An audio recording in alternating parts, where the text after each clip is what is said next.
যে হারে গরম পড়েছে তার ভেতরে ছেলের বায়না বলে কথা। ছেলে বায়না করলে তো নিয়ে আসতে হবেই। তো ওই সন্ধ্যাবেলা ওকে বাবান গেছিলো পড়তে, আর আমি একটা পিৎজা এনে রেখে দিয়েছিলাম। তো ওকে নিয়ে আসার পরেই সেই পিৎজাটা আবার দুজনে মিলে খুলছিলাম। তো হ্যালো এভরিওয়ান, সবাই কেমন আছে বলো? আশা করছি সবাই ভালো আছে, সুস্থ আছে। সকলের ভালোবাসে আমিও খুব ভালো আছি। তো এইটা ছিল এমনি পিৎজা, কোনো সবজি বা ড্রাই ফ্রুট কিছু দেওয়া ছিল না, শুধু চিজি পিৎজা যেটা সেটাই। তো অনেক দিন হয়েছে পিৎজা খাওয়া হয় না, তো ভাবলাম একটা তাহলে পিৎজা নিয়ে আসি সন্ধ্যাবেলা, তো সেটাই খাওয়া যাবে। তো এখানে চিলি ফ্লেক্স অরিগানো দেওয়া ছিল, তো সেই অরিগানো আর চিলি ফ্লেক্স ছড়িয়ে তারপরে পিৎজাটা দুজনে মিলে ট্রাই করছিলাম যে কেমন। তো গরম গরম ছিল, তো ডমিনোসের পিৎজাটা ওটা অর্ডার করা হয়েছিল, তো বেশ ভালোই লাগছিলো, টেস্টি ছিল। তো পিৎজা খেতে খেতে দুজনে মিলে গল্প হচ্ছে যে কারটা কতটা টেস্টি সেটা চেক করার জন্য। তো আশা করছি সবাই এই গরমে ভালো আছো আর সুস্থ আছো। তো খাওয়া দাওয়া শেষ করে কিন্তু বেশিক্ষণ সময় নিলে হবে না, হাতে আছে কাজ, সেই কাজটাও করে নিতে হবে। আর আমি এখানে কাজের জন্য রেডিও হয়ে গেছিলাম খেয়ে উঠেই। এখানে নিয়ে আসা হয়েছিল রাতে খাবারের জন্য চিকেন। তো এটা আমার ছেলের খুব পছন্দের জিনিস, ও কিন্তু মাছ মাংস খুব পছন্দ করে। তো বিশেষ করে এই গরমে ওর জন্যই এত কিছুর আয়োজন, না হলে কিন্তু আমাদের সত্যি কারোরই পছন্দ না যেই গরমের ভেতরে রান্নাঘরে ঘন্টার পর ঘন্টা দাঁড়িয়ে থেকে তারপরে খাবার করো, তারপরে খাও। আমার তো গরমের দিনে এমন হয়েছে মনে হয় মাঝে মধ্যে যে যদি একটুখানি জল ঢালা ভাত হতো মনে হয় সেটাই খুব ভালো হতো।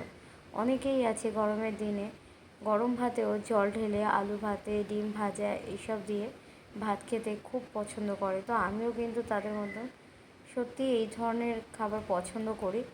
তো আমি এখানে আদা আর রসুন একসাথে পেস্ট করে নিয়েছিলাম মাংসের জন্য, আর অনেক বোনলেস চিকেন ছিল বলে সেখান থেকে আমি ছোট ছোট টুকরো করে কেটে নিয়েছিলাম। আসলে এত বোনলেস চিকেন কী হয়, যদি মাংস রান্না করা হয় মাংসের ভেতরে না কেউ খায় না, আর খুব ছড়ানো ছেটানো হয়। তো সেই জন্য আমি ভাবলাম চিকেনটাকে নষ্ট না করে অল্প একটুখানি আদা রসুনের পেস্ট দিয়ে একটা ডিম দিয়ে লঙ্কার গুঁড়ো সব কিছু মশলা দিয়ে আর একটুখানি পকোড়া ভাজি, তো এগুলো দিয়ে মেখে নিয়ে কিছুক্ষণ রেখে দেব, দিয়ে তারপরে আর কি ভাজা শুরু করব। তো এটা দিয়ে মেখে এখন আমি দিয়ে দেবো এর ভেতরে যতটা পরিমাণ কর্নফ্লাওয়ার লাগে, খুব বেশিও দেবো না, খুব বেশি দিলে খুব মোটা মোটা হয়ে যায় আর টেস্টটা অতটা ভালো লাগে না। তো সেই জন্য আমি খুব না 2 চামচ মতন এখানে কর্নফ্লাওয়ার দিয়েছিলাম, দিয়ে মেখে আর কিছুক্ষণ ধরে এখানে এখন রেখে দেবো। আসলে কিছু সময় রেখে দিলে কি হয়, চিকেনটার ভেতর মশলাটা চলে যায় আর মানে খুব ভালো, মানে ভাজার পর খাওয়ার একটা আলাদাই টেস্ট হয়। তো সেই জন্য আমার তো এখানে রেডি হয়ে গেছে। তো আমি কিছুক্ষণ রেখে দেওয়ার পরেই তবে এখানে কিন্তু ভাজার জন্য শুরু করে দিয়েছিলাম। আর এখানে আমি সাদা তেল দিয়ে আর কি যে কোনো ভাজাভুজি সাদা তেল দিয়ে করলে না খুব টেস্টি হয়। তো তার জন্য এখানে আমি নিয়ে নিয়েছিলাম সাদা তেল, আর তেল গরম হয়ে গেছে ওটাই চেক করে নিলাম। আর এখন চামচ এসে আছে, আমি প্রত্যেকটা দিয়ে দেবো।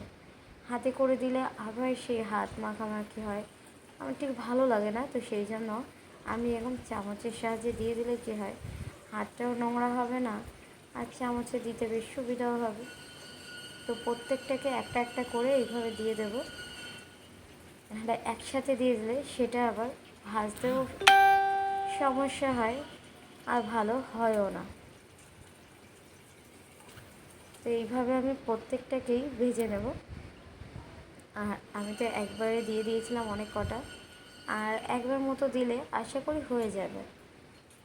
আর এগুলো কিন্তু মানে পকোড়াগুলো ভাজার পরে এত টেস্টি হয়, মানে কি বলবো, আমি আগে পরেও করেছি, করে খেয়ে রেখেছি। আর আমার তো ভাজতে ভাজতে মানে আমার বাবান যে কোনো জিনিসই ওর একটু বাটিতে বাটিতে দিলে ভালো হয়।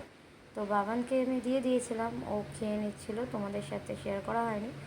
আর এখানে আমিও ভেজে সেগুলো একটু ট্রাই করে দেখছিলাম কেমন হয়েছে। বেশ ভালোই হয়েছে। আজকের মতো আমার ভিডিওটা এই অবধি, কেমন হয়েছে অবশ্যই জানাবেন। টাটা।